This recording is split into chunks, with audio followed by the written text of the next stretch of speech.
Make sure you guys hit the subscribe button if you guys are enjoying the content that we're throwing up. And make sure you guys hit the like button if you enjoy the video. And yeah, let's begin.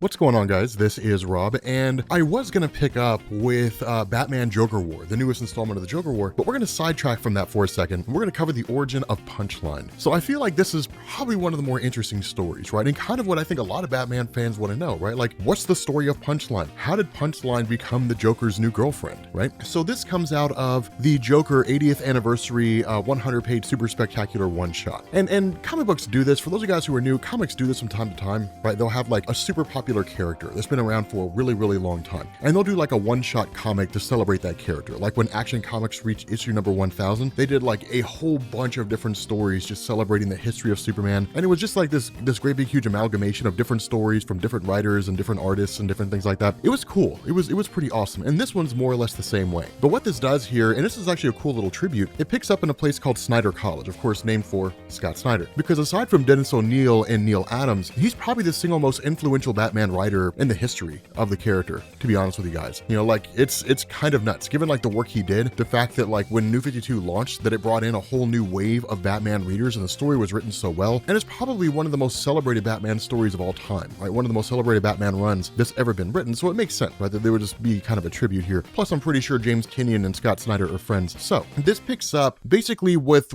what's more or less just called kind of a make your, celebrate your superhero day is really what this is. And you've got this guy, Dean Bob, who's talking to this young woman, right? This girl named Alexis. And the reason why is because of the fact that in really within the last little while, there was an attack in Gotham City where a girl named Sarah had lost, some people that she knew. And this was all, as a result of a Joker attack, right? A gas attack. And the reason why this matters is because unlike everybody else who's basically celebrating their favorite heroes, celebrating, the Flash or Batman or Green Lantern or Superman or something like that, Alexis has a Joker shirt on. She's celebrating the Joker, which is wildly provocative, right? And it's not simply just her wearing a shirt, like she's kind of obsessed with the character of the Joker, right? She's obsessed with everything about him, right? She's got posters, she's got like all kinds of stuff, drawings, artistic renderings. The funny thing about this is that some of these drawings are a combination of things, right? So you've got an Alex Ross depiction of the Joker, which is up there.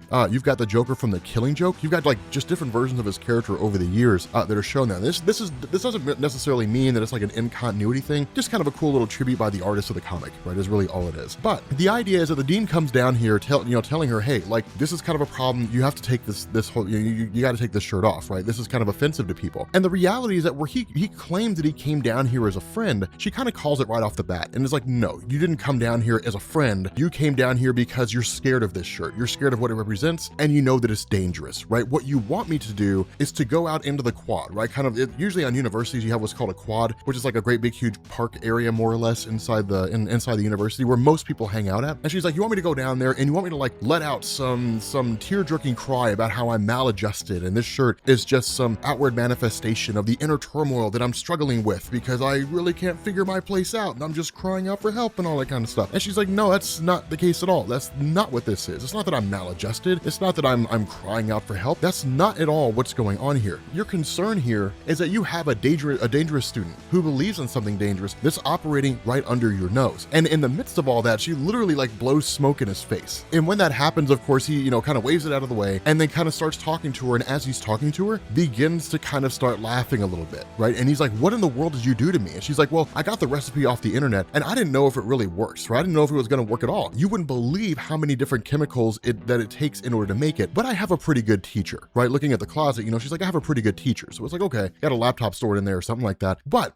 she's like, for me, like the paralytic is finally setting in, but don't fight any of it, right? I want to get all of this on camera. And the reason why is because that girl, Sarah, has been playing up her whole tragedy for likes, right? She's been playing it all up on social media. She's trying to get the world to feel bad for her, and how crappy of a person do you have to be to take your own personal tragedy and throw it out there on the internet? Not because of the fact that you actually care about the people who had bad things done to them, not because you care about them as people, but because that sympathy story is going to get you more likes. It's going to get you more followers, right? You're doing it just to manipulate people. How crappy of a person do you have to be in order to pull that off? But if what she wants is horror, then I will bring her horror. If what she wants is suffering, then I will bring her suffering. If what she wants is real pain that she can put on the internet, then that's what I will give her. I'm going to dress you up like a victim of the Joker, and I'm going to put you in her bed. And so that when she comes in, she's not going to be posting on social media for likes. She's going to experience nightmares day after day after day. She's going to see your face in her sleep, and she'll never catch a moment's peace. I will give her what it is that she wants. I'll give her what it is that she's asking for, even if she doesn't know that she's asking for it, right? And that's what's kind of crazy here, because this girl, like Alexis, she's just dark. And that's kind of what she says. She's like, this is all your fault. You asked for this, right? You and your generation asked for this. You kept telling us as we could grow up, we could be anything we wanted to. And you left us some kind of half-ass world to live in. We could be anything we wanted to. What you never considered is that some of us don't want to be the good guys. We don't want to be the ones who save the world. We want to be the ones who destroy it. We want to be the ones who tear it down and build it into something better and something new. Now, that's actually an amazing point to make, right? Because there's certain assumptions that are made, right? I kind of sidetracked this for a second. There's certain assumptions that are made, right? And it's kind of like these unwritten assumptions, right? Like when we tell our kids, you can be anything you want, we tell them that under the assumption that what they want to be is something good, right? Like a contributing member of society. And that's not an unreasonable assumption to make. Nobody says, hey,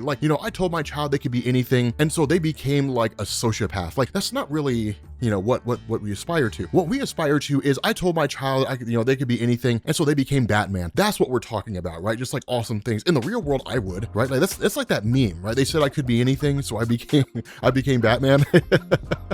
Like it's cool, right? It's a cool little thing. It's nice. And so because of that, this is kind of the opposite side. It's people basically getting what they asked for, just not exactly what they were asking for, right? Like she was raised and told you could be anything you want to. But the other part of this is there's kind of a darker side to this. The way she sees the world is a darker place, right? The world sucks. The world's crappy. The world's full of terrible people, right? If humanity wanted to get it together, humanity would have gotten it together by now, but humanity hasn't, right? And so humanity is inherently bad. People just don't care about other people regardless of what they say, right? They say one thing, they do another. And so because of that, it's important to just rip it all down. And that's where she became enamored with the Joker, right? Like the whole world is built on this ridiculous joke, and she's the punchline, right? Hence where she got her name from. And that's when he kind of starts basically succumbing to the Joker toxin, or at least this basic toxin, in the most intense way. And then from there, she kind of chimes in and she says, okay, like speaking to a person we can't see, if what you wanted was for me to prove that I'm not some fangirl, right? If what you wanted was for me to prove that I'm actually serious about wanting to become your henchman, then here's the proof. Here's the proof that I'm ready to get serious. And we find out that in that closet is the Joker himself, right? By some manner and some means, she managed to get a hold of the Joker, right? She managed to get a hold of this guy, and this guy was intrigued by her. He was interested in her. Now, we all kind of know that at the end of the day, she's a means to an end, right? That's really all Punchline is. She's just a way for Joker to achieve a goal, or to get back at Batman, or even to get back at Harley Quinn, right? The Joker's schemes don't make sense to anybody but himself. But regardless of what his motivations are, she got his attention, and she was interesting enough that he didn't kill her. So because of that,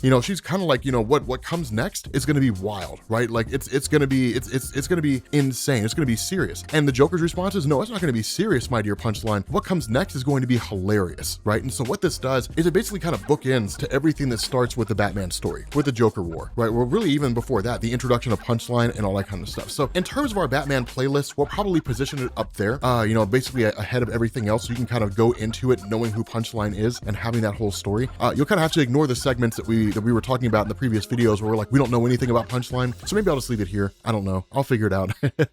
But if you guys are new here to Comments Explained, make sure you guys hit the sub button to become part of the Rob Corps. If you guys enjoyed this video, make sure you drop a like, and yeah, I will catch you all later. Peace.